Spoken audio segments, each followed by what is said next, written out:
Welcome to Church Media Production. I'm Andrew, and today we're going to take a look at our Epson Pro G7500U projector. So let's get started.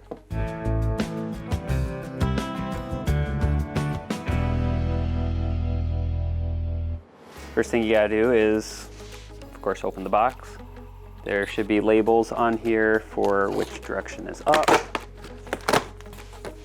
And when you open it, there are some nice little handy instructions that tell you kind of how to open it.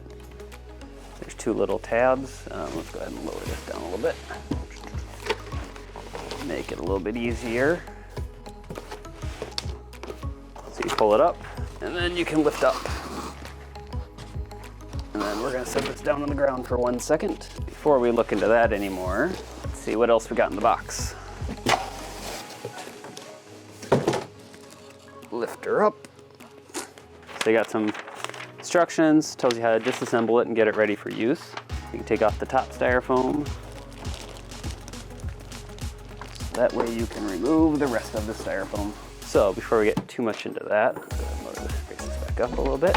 So if we go ahead and bend that, and you go ahead and pull out this contraption here, then we have a instruction manual.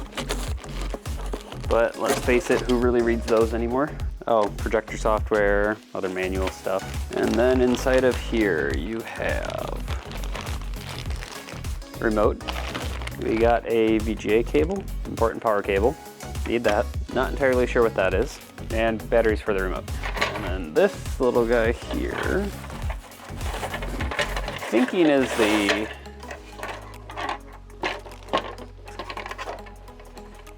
appears to be some type of cover for it. I don't know, I'm sure we'll figure it out more once we actually get this thing out of the plastic. I appreciate the nice bright yellow tape that they put on there. So on the back of this guy, so on the back here, you have your control interface. You have a LAN port, an HD base T, you have a DVI port, an HDMI 2.2 port, service port. You won't be using a remote for an IR sensor, an RS232C.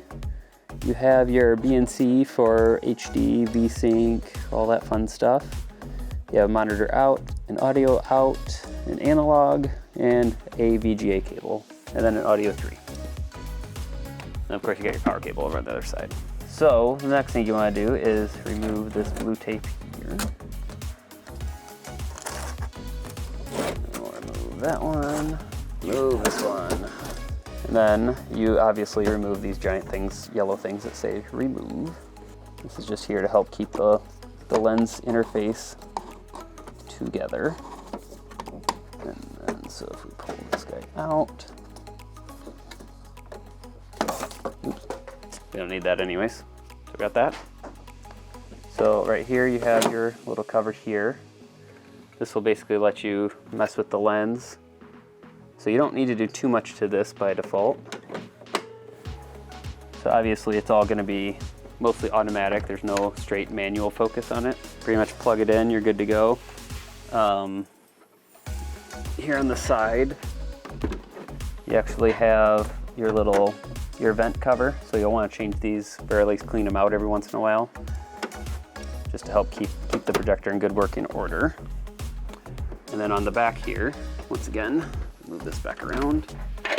That's what this cover's for. So once you get everything set the way you like it, go ahead and cover that up, screw it in on the bottom. That way none of your cable connections are showing. Make it a lot cleaner looking at least. Thank you for watching. Hope you enjoyed that video. If you did, be sure to give us a like, leave us a comment down below, hit the subscribe button followed by the bell icon, and we will see you next time.